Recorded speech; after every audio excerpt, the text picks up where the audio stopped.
Alright, so next up we're going to make our square tube piece. So let's go back to our document that we're working in. Hit the plus sign. We're going to make a new part. So create a part studio.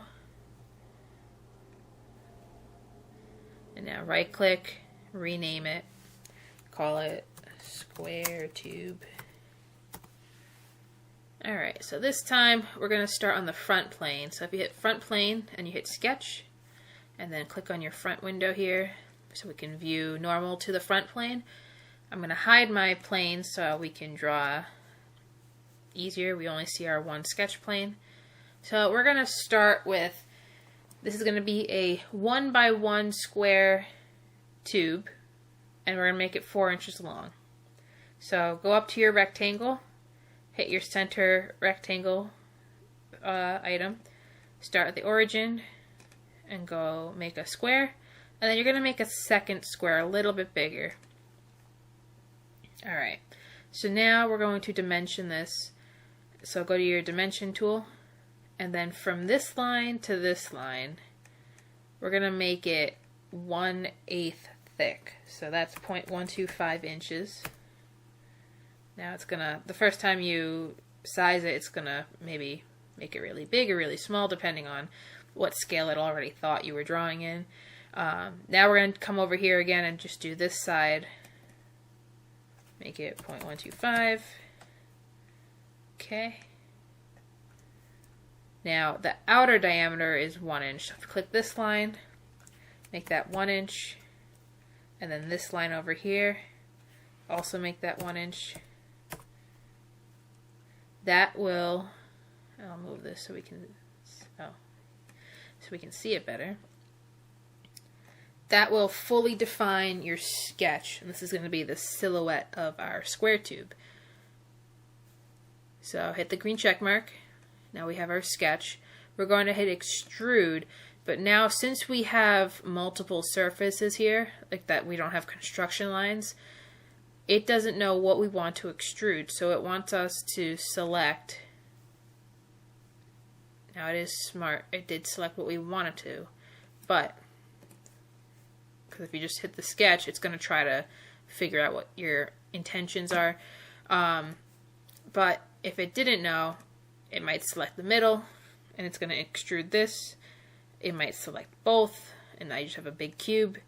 But we just want this outer side. Okay, and now we're going to make this, 4 inches, and then hit the green check mark, and now we have our extrusion. So now the next step is we're going to put some holes through this. So we're going to click this surface, we're going to right click, view normal to. We happen to be on the top.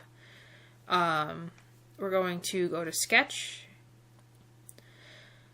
It wants us to select the plane. Now you can select the plane over here, or just to show you, we want to put the holes here, we can select this surface, and it's going to create the sketch plane on that surface. It happens that this plane is also in line with the top view. Alright, so we're going to make our circles for the holes. If you notice, there's a dotted line there that happens to go down the middle. It's because it's going off of the origin. You can, since that the origin is actually at the halfway point, you can draw the line there, and then all you would have to do is hit the dimension button and then dimension it from here to here, which I want it to be 0.5 inches. We're making it 1/2 inch in, and then we're going to make this a 1/4 inch diameter. And if you notice, it's fully defined as it is. We don't have to go ahead and make a dimension here like this because it already knows it's fixed to that relationship to the origin with the 1/2 inch. And since it already knows that, it makes this dimension gray because it's an extra, it's a reference dimension. It doesn't need it, but we have it here just because. That's just something to know. Like if I were to make the circle, which now we need a second circle, if I were to not drop it there on that line and drop it over here, and then dimension. Go from here to here. We want it to be 1/2 inch.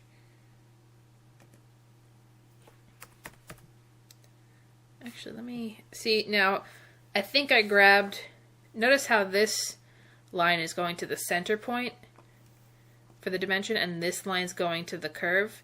We don't want a dimension like that. We always want to go to the center point of our hole, because we always want to go to the center point of our circle, because when we go to drill this hole, we need to know exactly where the coordinate's going to be for the measurement. So I'm going to delete that, and then hit the dimension key, go from that center point to this line, and then make it 0.5. And then if I were to give this a diameter of 0.25, make it 1/4, notice it's still blue. So this one does need that extra horizontal dimension. So if you click the center, click this line, make it 0.5. Now it's fully defined and it's in line with the other. So just a few different ways to go about it. We're going to hit the green check, extrude, remove. Still wants us to select a sketch or a surface. You can select the sketch if you want. I mean, you could select the circles individually. And it's showing that they are going all the way through. We're going to select through all, just to make sure it goes all the way through. For when it says blind, you can control the depth. So if I only made it go through, let's say, halfway through, see that shadow right there? That shadow is where the extrude cut feature ends.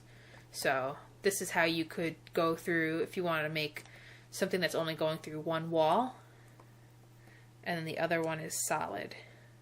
So if I left it like that,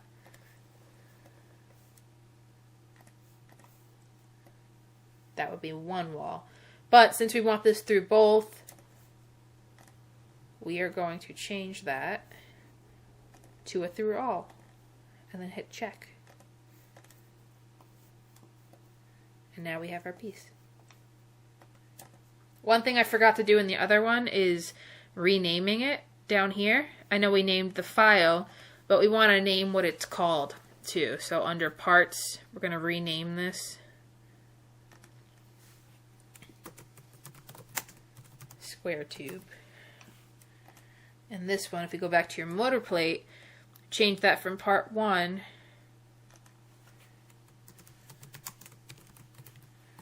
to motor plate. That's going to come in handy when we start to insert these things into our assembly in one of the next videos, because as the parts start to appear over here, we don't want them to all say the default title of part 1. We want to actually know what it is that we're looking at. Alright, so that concludes this video, and in the next video we'll make the 3D spacer.